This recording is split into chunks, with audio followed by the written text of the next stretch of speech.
Hey guys, just wanted to quickly welcome you to episode 1 of the Torn Between podcast. It's a podcast where we dive into some of the biggest fears and questions that we've seen a lot of people struggle with when they are pursuing the idea of cross-cultural work and doing it abroad.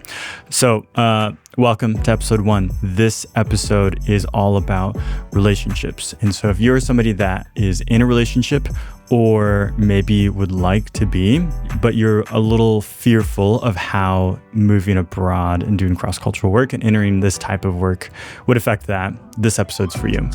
And so we dive into a bunch of examples, a lot of fears, and a lot of really good questions. And Mark and Carly have a lot of wisdom about this. So buckle up. Hope you enjoy this first episode of Torn Between.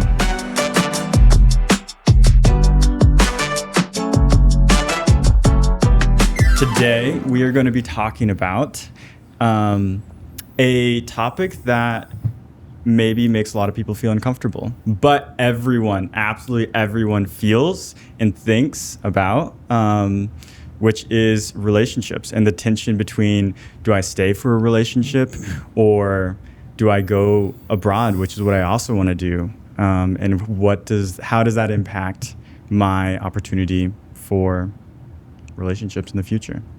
So today with me I have my host Carly. Hello. And Mark. Hi, I'm Mark. And today we're gonna chat through this.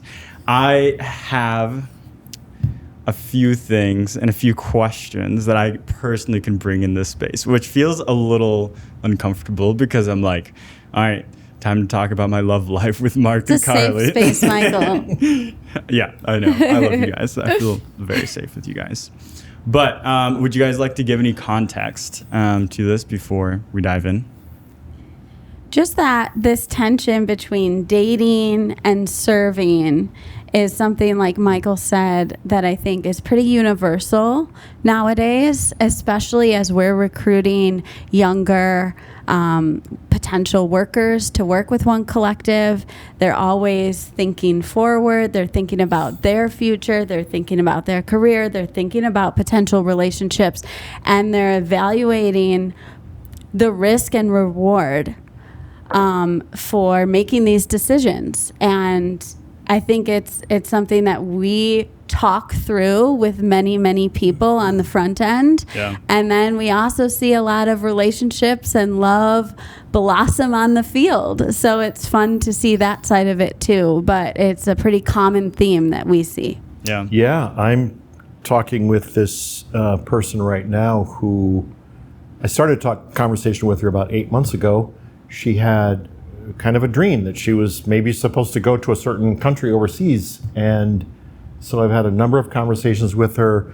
She filled out an application, references, things were looking really good, and then a couple weeks ago she says, "I met someone." Wow. And it's like, and she's not going abroad anymore? She is wrestling with that question. Okay, so she feels the tension. She feels the tension, and yes. She's not figured it out. Okay. It looks like she might be leaning toward no for now. Okay. But she's wrestling with this tension of love and her sense of calling. Yeah. I feel like that is the exact tension I was feeling like a year ago now almost. Which, do you guys want to hear about it? Yeah. Okay, yeah. Great. A year ago, I was in a relationship with somebody. We were dating maybe 6 months at that point, but I ended up traveling to Santiago, Spain, ended up meeting some really amazing people that work for One Collective there, and just bonded. We were just chatting, doing life, and I shared that it is one of my goals to move abroad at some point, and not just move abroad anywhere, but move abroad to a place that I can learn the language through immersion, because I really have this sense of like, I want to be able to meet people where they are, because I feel like most people in other cultures with other languages always learn English, and they're always meeting me where I am, which I'm really grateful for. But I at least with one language, I want to be able to try and meet somebody else where they are. And Spanish is a great language to learn, especially even here in America. And so just shared some of this with Dusty and Jordy, and then ended up coming back after vacation. And then Dusty reached out and he's like, "Hey, Michael, can we jump on a call?" And I was like, "Sure, we'd love to. Just hang out."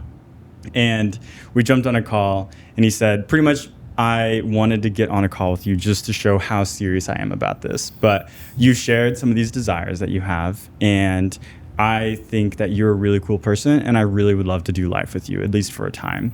Would you want to move here to Santiago, live life with me, and work remotely? And he literally laid out all of these things about how he could help me convince my boss and upper leadership to let me work remotely for a year, and how it'd be beneficial. And he's like, totally here to help you figure out the visa and everything. He went through every barrier, and I was like, wow, I feel so valued and wanted. And also you're doing this to help me achieve a goal that I want. And so it was just above and beyond, and it was really significant. But I was dating this girl, and I really wrestled with, do I go abroad and leave her, or do I stay in this relationship, which is a genuine good opportunity that I had right then. And I wrestled with God for a long time with that, and had conversations with her. And the conversations ended with, we either get married and we move abroad together, which first year married, moving abroad does not sound like you're setting yourself up for success. 2, I was not ready to get married. Yeah, at that that's moment. a big step. Yeah. Or 3, you move abroad and we break up. And that was it. That was where we landed after a lot of conversations that were really hard. And so I ended up landing in the space of, okay, I'm going to choose to continue to pursue this relationship to see where it goes. And because I wasn't ready to call quits on it, but I also was not ready to be let's get hitched. And so, but now here I am a year later and out of that relationship, which is sad, but it was good. And now I'm reconsidering, do I move abroad now? Is this the time? I just want to pick up on a phrase you used. We can open it up further later in the conversation, but just right now, I'll just comment. You said you were really wrestling with God.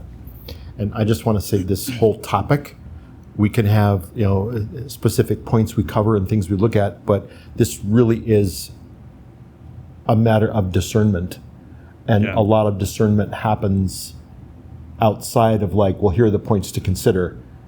And so I really appreciate you kind of introducing the realm of discernment and even spirituality. It's an invisible thing, trying to figure out these things, God's will or call it.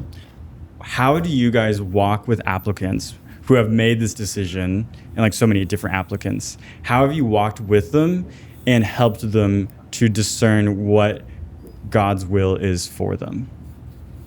Yeah, that's a really big question to consider, and it's something that I think we're all perpetually doing in our own lives, right? Yeah. So we're just a guide for people. We can't make that discernment decision for them in any way, shape, or form. We're just supporting them really through this process as they're wrestling with these questions with God directly, and with wise counsel in their lives, and with maybe a person that they're in a relationship with or considering being in a relationship with prior to going. But I think it's really important to remember, what was the calling moment in your life? How did God reveal that to you? And has that changed in any way? Or is that a separate thing from this newfound exciting relationship possibility in your life? Because remembering the calling, I think, is an important exercise for people to do, because it is easy to get cloudy in that when something else pops up, even when another type of distraction comes during this process that can also cloud your vision for the future and keep you from remembering or staying the course of your calling. So I think that's a really key conversation to have, is just helping them reflect back on, what was this initial calling? How did it manifest? What did it look like? And what is my vision for my future in ministry, whether that's going to be vocational ministry or ministry outside of a vocation.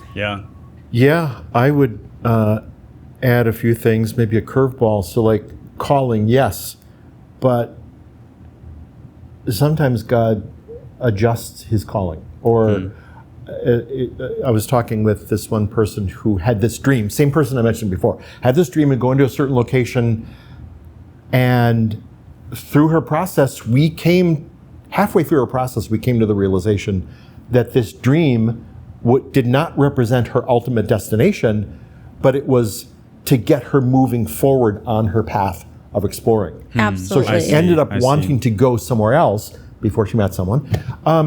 The other thing I would say about calling is, I'll just share a definition that Carly and I use a lot in mobilization, and that is that calling is essentially stewarding your next steps in life, relationships, and career. And that is so, if I got that right, that is so helpful, because calling doesn't have to be this big, oh, God's called me to reach the poor in a certain city in Ethiopia. Maybe God is simply calling me now in my life to take the next step with this person that I have a friendship with, whatever. Well, can you say those three again? Like, calling is discerning. And this is a Katie White quote. I want to attribute it to our GoCore partner, Katie White, who came up with this. And I think it's so great. It's helped us reframe how we think of calling and how we explain it to others. It's helped me in my own life. It's discerning and stewarding your next steps in life, relationships, and calling. Okay. So it breaks it down, and you don't have to figure it all out. You simply have to discern, listen different ways for what is that next step I'm supposed to take. If they're in a spot where they have a potential relationship on the horizon, or they've entered a relationship and now they're at this crossroads of making a decision of like whether to stay in a relationship or whether to move forward with, their initial commitment or their initial desire to serve overseas. We also have to look at or help them explore, what is this person that's now in their life? What is their vision for their future? And are those two aligned? Or are they in conflict in some way? And are the feelings around this person overpowering or, just have a bigger presence in their life in this decision making than in looking at their futures together and whether those will complement each other, whether that's in ministry or any other thing, like whether it's like where in the world you want to live, whether it's if you want to have kids, like all those things are obviously super important discussions to have in a relationship. And thinking about your vision for your future might have to come earlier in a relationship's timeline when it involves somebody who is considering serving overseas, because that changes the dynamic of the relationship so much that they might have to have those discussions at an earlier point, than maybe they would naturally. I mean, like maybe not like first date type thing, but like maybe second, third, like, hey, just a heads up, thinking to move abroad. Like, as we're developing this relationship, like that's a big deal, definitely. Okay, so Carla, you mentioned like looking back at the original space where like you were called, and so I'm just curious, like, can you guys like walk me through that? Like, I am in this process and I could think of ideas and spaces where like my original calling was, but like, I don't know, it was missions night at a church camp, maybe, or was it while I was studying at university? I don't know. So I'm curious, like, use me as a case study. How would you guys walk somebody through this? So give me a little bit more. You have had an experience of some kind with God, you would say, where, is that accurate? Where you are sensing a call to serve? Yeah, I would say it's super general though. Like, I feel like I've been called to love people well wherever I am. And I think I'm been really uniquely equipped. And so like there's specific spaces that I just can do that better because of my experience I've had. But I also don't want to be like limited to only trying to serve in the ways that I feel comfortable or capable of doing, because I know God can use us in really unique ways that we're not expecting. You know what's happening within me right now is I'm just automatically I'm in this conversation with Michael Proctor, and I am now seeking to like invite you into to walk with One Collective and work with us. So what I would do is I have just a series of questions that I ask, and we don't have to make this an official interview right now, but it's like I would ask you things like, what are your skills? Yeah. Which I know when I first came to One Collective, that was one of the first questions you asked me. And I said, videography. And at the time, I literally was like, I barely knew what I was doing. I remember that. And you were like, great. You want to go to Bulgaria, Albania, and South Africa? And 19-year-old me was a developing skill. It was a developing skill. Yeah. And luckily, like that trip was postponed a couple times. Thank God, because my skills developed a lot during the times it was pushed back. Maybe, but that was a really helpful question. Maybe partly the way what I want to say here is that for someone exploring like this, we ask a series of questions to really get to know them as well as we can, and then see if there is a pathway that makes sense for them to work maybe with one of our locations around the world, doing something that you are really passionate about. I see. And then we would ask, like, what part are you drawn to? Any parts of the world? Are you drawn to work with any certain demographics? I see. But it takes time. There's no one interview that brings us to an answer. Yeah. It takes time, reflecting, prayer, but that has to happen over time. Yeah, absolutely. That makes sense. And I know we chatted off and on for, I think it was like 3 years before I ended up going abroad or something like that. Okay. I think so. Yeah. Partly COVID was in the mix, I think. That definitely delayed it like a year and a half. But okay. Yeah, no, thanks. That's really helpful. I tell a lot of people that time is a great clarifier. Yeah. Absolutely. As it is with relationships as well.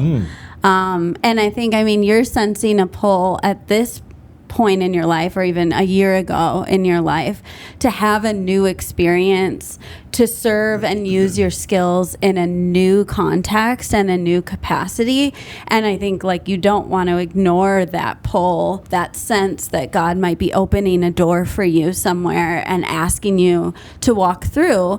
And so then you have to weigh, what are your other values in your life? What are things that might be really good, that might be enriching to your life, but that, may limit you from being able to have the fullest experience here.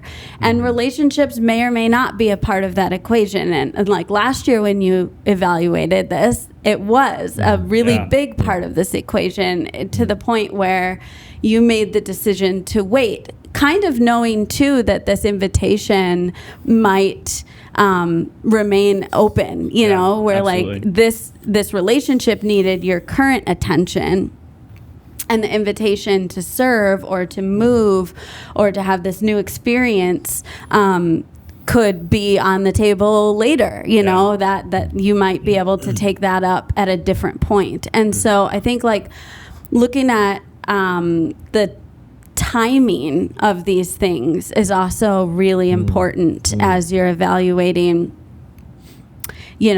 this potential relationship or current relationship and the opportunity to serve. I'll add parallel thought, maybe similar to what I said before, is that this is it's kind of an all-encompassing process. It's not something that we're essentially just trying to figure out. There is that part of it. We want to use our conscious mind to figure things out. But Gabor Mate, my favorite Canadian physician, says that our conscious minds are only 6% of our evaluative faculties. Yeah. The rest of it is all internal. It's subconscious. And so trying to figure things out with absolute certainty and clarity often isn't possible. And I will sometimes share with people a quote by Mother Teresa where this ethicist, I forget his name, asked her on a visit to Calcutta, "Will you please pray for me?" She said, "How would you like me to pray for you?" "Pray that I have certainty about a matter." And she laughed. And he said, "That's the last thing I'm going to pray about for you." And he said, "Well, you always seem like so confident and certain." And she said, "No, I don't have certainty. I have trust." And so very often, many of our people will get to a place where maybe they're 80% certain about the way forward, or 65 or 91, but there has to come a step where you're a place where you're going to step into the unknown with a level of trust in the God that you are in relationship with. I see. Yeah. Hugely important. How, how do we get to that place? Because I'm reflecting and thinking about, I was at times 50-50, at times 20, 80. And I felt like I was just fluctuating so much. What percentage do I hit before I make that choice? And then there's no formula. I want a formula. I know. Sometimes our actions actually precede like our feelings in this area. We have to take an action and place our trust in the Lord by taking a step forward and knowing that maybe our feelings will follow. So it's not always that it's leading with like, oh, I feel like I can trust, and then I'll make that decision, and then I'll take that action. So I think it's about sensing and discerning where he's calling you to be obedient in like just one step. And having faith in the future. And having faith that like, is God really a good father who wants the best thing for you in your life and wants to give you good gifts and not just teach you hard lessons. That was a thing I had to learn through relationships, through experiences that I had, that he wasn't just putting relationships in my life to like teach me hard lessons and help me like sharpen, myself and become holier. Really, he wanted to give me good gifts to bless me. And that also involves saying no to a relationship. It involves saying no to some other things that I, was questioning the value of and was questioning whether these were from God. But when I really saw him as a good father who wanted what's absolutely best for me and wanted to bless me, then I think things became clearer in my life, and I was able to move forward and trust, knowing that good things were ahead. Not that I had said no to something, so then that was my one and only chance. But that good things were truly ahead, and that played out, in my life, and good things were ahead. So I think that trust in like knowing that God is your father and your good father is a really important thing to remember. That's hard to remember because I think oftentimes, and I think a lot of other people probably feel this, that there's one right answer. And I think oftentimes God is more like, hey, you have free will, and I have created you with free will and choice, and I want you to choose me, but I also want you to use the power of free will which I've given you, and to choose what is good and what you also desire. And I want that to align also with what I desire. And I think the fear is I have two doors that are open, and it feels like God's opened both of them, but if I still could choose the wrong one. And then God would be disappointed in me. Life would be terrible if I choose the wrong one. And I'm always fearful of will I choose correctly? I think you're right that that's a pretty common way of seeing this topic. I will say that sometimes I tell people, if it's someone whose heart seems to be really in a great place, I will tell them, Jenny, Susie, you're not going to miss it. I don't think God is up there with these 2 doors and better pick the right one, or you're going to get on my bad list. I don't think he does that. I think that's a false construct. Like Carly was saying, he's a kind father, and he wants to give us good things. Yeah. And he will in this area as well. It's a big area, big topic like relationships and going overseas, but I don't think we're going to miss it. Okay, a few things are coming to mind, and a lot of fears I think are coming to mind for me. One is the fear of making a decision too quickly because of the pressure of trying to move abroad, which is kind of what I mentioned with this girl I was dating last year. The decision we came to was we get married and move abroad. And I was really struggling with the sense of, is this a good motivator to expedite the decision of getting married? Or does this relationship and decision need more time to be made? Because I could see a lot of people, maybe you guys, I'm curious, have you guys seen people make a decision to get married or to save their relationship and then go abroad and move together? Or, I don't know, have you guys seen that story play out before? I have seen that before. But I think that's a temptation of a lot of people, is to rush into a decision so that you can kind of make both things possible, right? Because that's like ideal. I don't have to choose. I just get both. Best of both worlds, right? Yes. I would caution, however, that what are the negative consequences of waiting to make a decision and thinking through all those potential consequences, and evaluating whether they're worth actually rushing into that decision. Because I think in most cases, time, as Mark said, is actually helpful. And that applies to relationships too. And it also could apply to the decision-making process of choosing to serve overseas. But Carly, I'm getting older. Like the clock is ticking. Like, isn't that true? To some extent, sure. But if you look at the big picture of things and the big picture of your life, it's hard to keep in perspective. It is hard to keep in perspective, but time, I think, is minimal. The amount of Time that we're talking about here is minimal as you look at the whole scope of your life.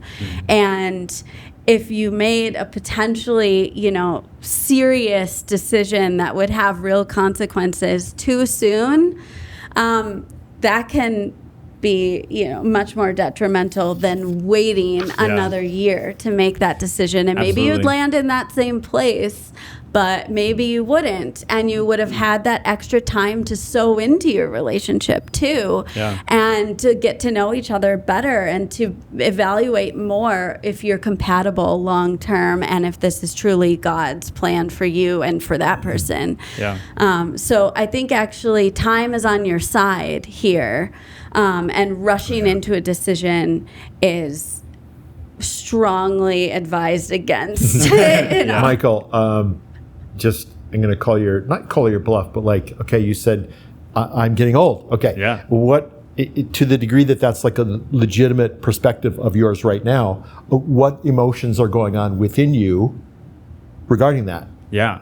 I would say really bluntly, how I feel right now is I'm 25, and like the feeling very specifically I have is my brother's married and he and his wife want to have kids soon. And I want to have my kids grow up with his kids because we're identical twins and it'd be so fun. That is legit. But I'm not married and I want to go spend a year abroad and then come back, and thinking through everything. I'm like, all right, I at least got to date somebody for a year and then we at least got to be married for 2 years probably before we pop out any kids. And this timeline's looking like I'm not going to have kids until I'm like 30, 32 maybe. And that's if the timeline works out perfectly.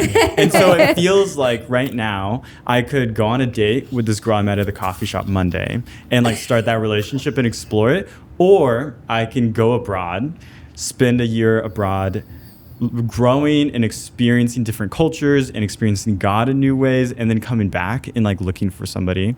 But also like, I guess I could meet somebody while I'm there. Like there's nothing against that. Yeah. But it just feels like that is much less plausible to happen. But I also just genuinely don't know. Like I don't know. What does living in Spain look like? What does dating in Spain look like? I have zero idea. I don't even know Spanish now. How would I talk to the person? Yeah. Boy, there's a lot there, Michael. When you moved from Lincoln, where you're from, I think, up to Elgin, Illinois, a few years ago. Yeah. Did you think that, oh man, I go to Elgin, I might miss out on people who are in Lincoln that could be part of my future partner pool? I didn't think that because Lincoln's this tiny rural town, and I'm like, Elgin's got way better possibilities for me. But I'm thinking like if someone, I was thinking of this earlier. But that is a good question. Someone chooses to go to a college in Indiana. Mm-hmm. All right. They choose, therefore, not to go to a college in anywhere else, like in California. Okay. So that means this pool of potential future partners, it doesn't exist for them. The word decision comes from, it's either Greek or Latin word, means to cut off any other possibilities. So you go here, and that kind of becomes your pool of potential partners, at least for a while. And the missions question is on a larger scale, right? You're going to a different culture, different country. But the thing is, we don't go or stay. We don't know what God's up to. Absolutely. We don't know who those potential people are for us. We have no idea. And so that's where trust has to play a huge role. Gotta have faith and in God, surrendering your control of your own timeline, of the expectations of your timeline in your head. I mean, when I was formerly engaged at like age 25, and I thought, okay, here's a vision for my future, a specific timeline for my future that I could see play out that was kind of in line with my expectations. Then when I chose to break off that engagement, that was a full surrender of the future. Because it was like, what if this never happens again? What if it takes me 10 years to find someone? What if I, just said goodbye to my only potential for love? Yeah, and that's the fear, is like, I will never find love again. Yes, that is the fear. That is the fear many people have. But I think that is what we're called to surrender, whether or not we're serving vocationally overseas or whether we're staying here. We, as followers of Jesus, are handing over that timeline, those expectations for our own life to where God would lead us. Yeah, it's if I haven't found the right person for me yet, if I go overseas to another country, will I miss my right person? Oh yeah, I felt that. You could ask the question, the flip of that, like, will staying prevent me from meeting my future spouse? Interesting. Okay. Because they're both legit. Yeah. But that is definitely a feeling of like, I think maybe Elgin has the right person for me. There's a lot of people here that are similar to me and like-minded. And I don't know what people are like abroad, wherever I'd move. And so will I be able to find somebody like-minded? If the only Americans are the ones that are my team and my team's only 10 people, that's a small pool to choose from. Are you limiting yourself to Americans? Maybe I am. I don't know. But like also, the idea of dating somebody else that grew up in a whole different culture and knows this other language that I don't know how to speak yet, but will learn, is really intimidating. It is intimidating. Okay. And, and then what do? Do I just choose to live the rest of my life there with them?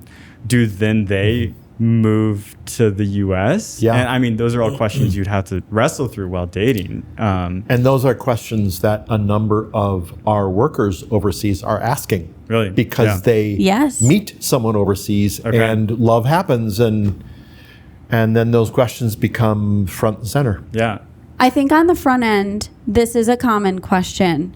Will fulfilling this commitment, this calling in my life, mean sacrificing my dream of getting married? Will it mean giving up that dream forever of having a family? And I think you have to come to a point where you're okay with it going either direction, because God will bring you to the place that he wants you and use you in the ways that he wants you, and bring the right community around you and bring the right people in your life if you are walking in obedience to him and if you are living in communion with him. And so Whether you go or stay. right? Like, you could end up single here too, even if you want to be married and want to have a family.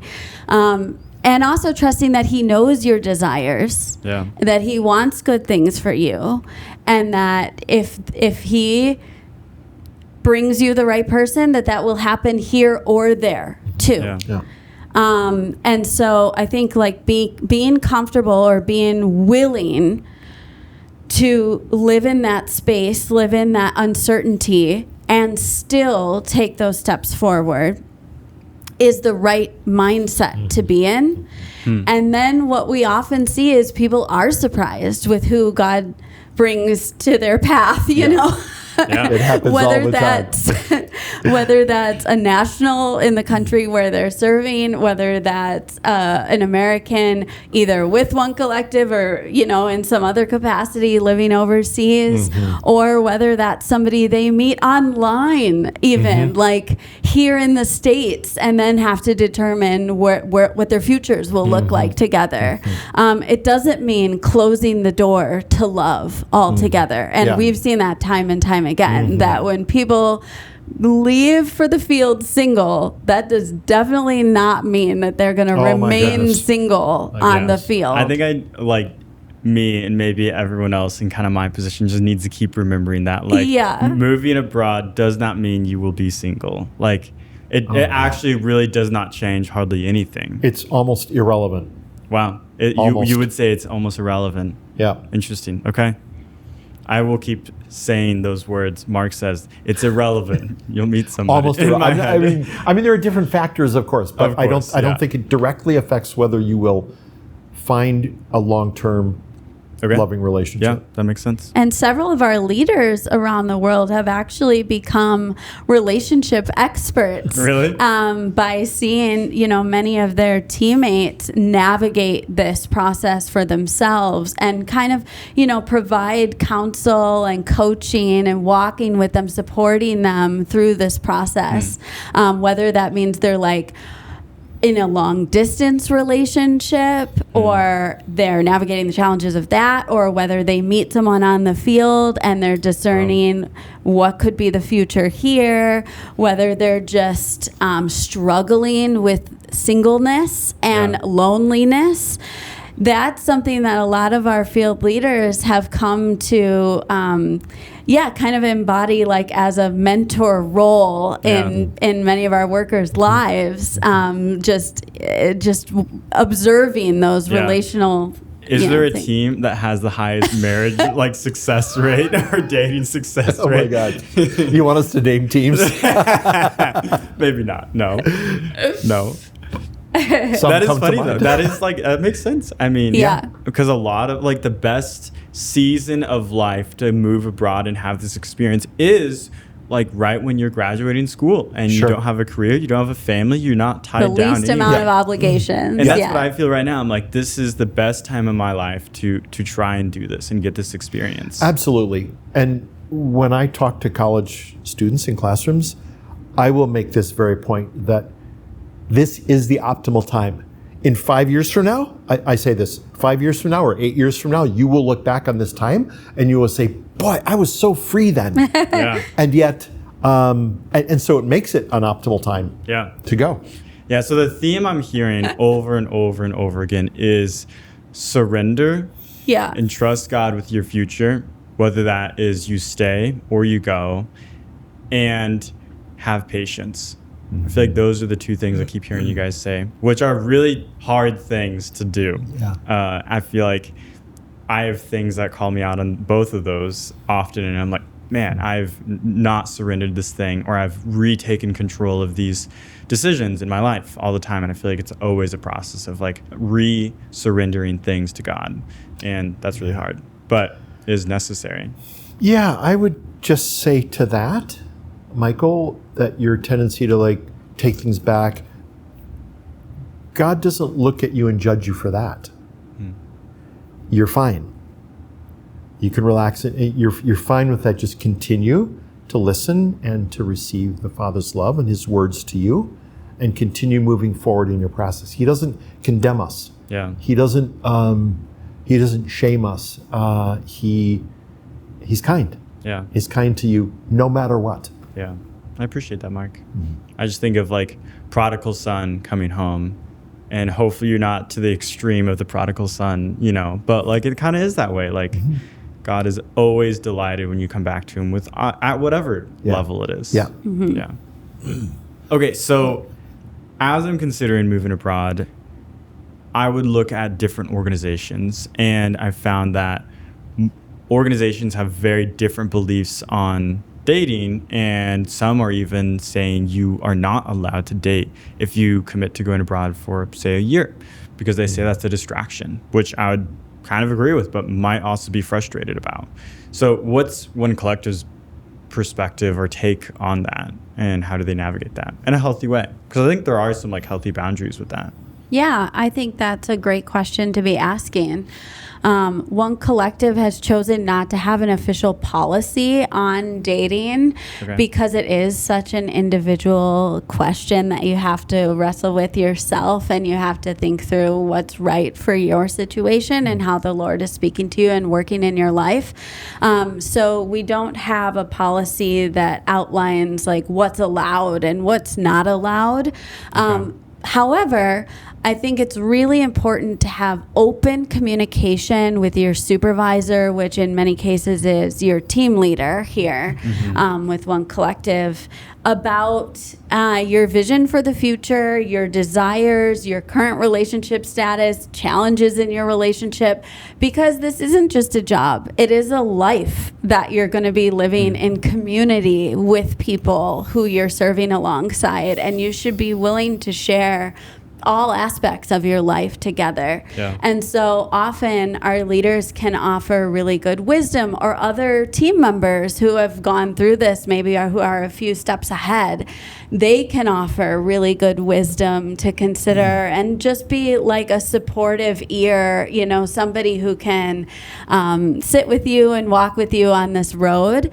And in some cases, our teams do have guidelines, different teams with different guidelines about, how focused on language learning and culture adaptation and adjustment you need to be for the first 6 months or so. And so, dating might be discouraged during that period. Or dating could be a huge time distraction. Yes, absolutely. From important things to actually acclimate. To the community. And so having that open line of communication, just from the beginning, from even the application process, I think is really helpful in understanding what's going to work best in that particular country where you're looking at service, and with the team dynamics that are at play there. And then also knowing that your team leaders and the people who are around you and in community with you want the best for you. They don't want to limit you. Yeah. They're not trying to prohibit you from finding love. They really want what's best for you. And so they're supporting you in this whole journey.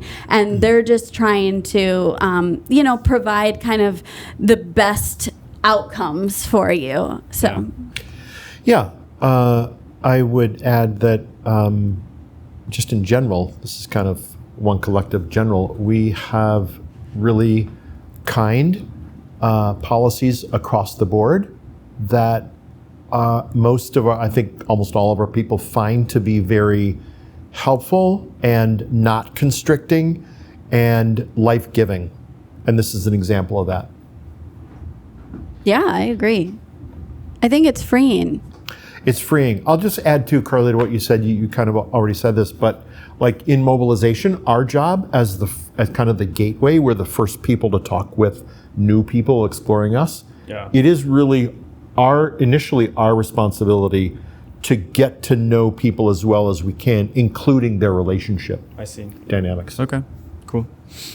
What are some other questions I or somebody in my position should be asking as it relates to relationships and serving abroad?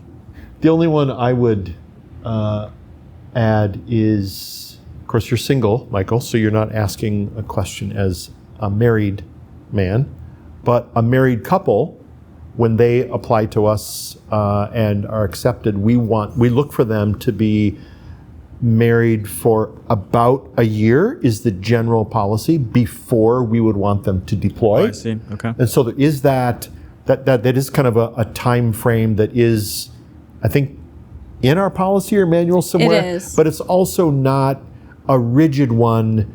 Every case we look at individually, we've made exceptions, probably going one direction or the other on that. And again, the purpose is we care about people and want the best for them and for our teams. Yeah. And so that's a policy we have for married couples. Okay, cool. So if you're engaged or married, then you'd be looking at possibly extending, your onboarding to like make sure that you're in the healthiest space possible and that you've had time to live together and like, interact with each other on familiar territory before moving to unfamiliar territory. Yeah, that makes sense. Yeah, that's right. Cool. Well, this has been super helpful, guys. And as I continue my journey, I will continue to ask you guys because I have access to you and you guys have so much wisdom and experience in this space. And so I really value your guys' input on this. And I think a lot of other people will too. And so I just want to like kind of summarize like the highlight of this, which I think is when you're looking at serving abroad and you feel that tension of the tension between dating and the desire to serve abroad, the answer to that, would you say, is surrender your desire to God and surrender this decision to God and be patient? Would you say like that's the key takeaway? Yeah, I think that's on the right track for sure. And I think another thing like truth that you can rest in is that the choices that you make, the path that you follow will be a part of the road, the journey that leads you to your potential spouse and to God's will for your life, And so choosing to do one thing or another will not keep you from love and it will not necessarily lead you to love. It's all just a part of God's will and how that's manifesting in your life. I'll just add the phrase, put your yes on the table to whatever God leads you to do. Cool. I will continue to do that to the best of my ability. Cool. Thanks, Michael. Yeah. Thank you guys. It's been great. Well, thank you guys for listening to this episode of the Last and Change podcast in this mini-series that we're going to be tackling some more hard questions that likely a lot of people thinking about serving abroad are probably asking. And so be looking for the next one coming out in a couple of weeks. And if you want resources, there's resources in the episode description. And if you're looking at serving, feel free to sign up for a time to talk with Carly or Mark. And with Carly or Mark, I'm sure they would love to walk you through this process. So thanks, guys. It's great. Thank you, Mike. Mike.